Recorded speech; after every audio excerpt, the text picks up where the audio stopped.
matakot mag-isa.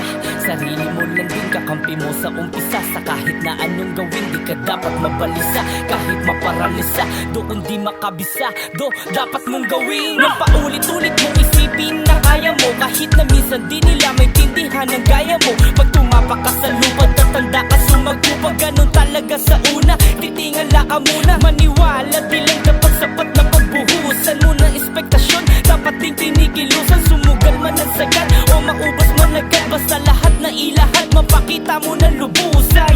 Kung minsan ay huwag makampati sa proseso, di madaling umusad, importante may progreso. Basta tandaan mo lang kapag nandun ka na sa pwesto, samahan ng respetong di matumbasan ng presyo. Sa lahat ng bagay may bagong may nauna, pero di yan basihan kung dapat ka bang mamuna. Simulan mo tanungin sarili mo na kamusta, kasi kung sino pa mahahangin sila pa walang pamusta. Mapangus lang nakatutok sa buhay ng iba, pinutok sa tinutos ka.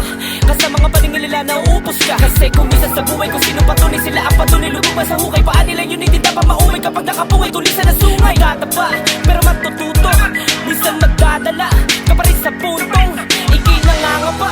Dapat sa ulo na may mapapala ka pa rin sa dulo. Huwag kang magpapaapekto kung galing sa mga depekto o mga komento. Nagalis sa mas kapos sa talento, di labas sa kayo wag maatat. Dami mo na bawat maunang kagat, pag yung ilaw ay sa'yo na lang itapat. Pagkakataon mong itodo lahat. Gusto ko lang sabihin, isipin mo palalo. Laban mo sa buhay ay palaging piliting ipanalo.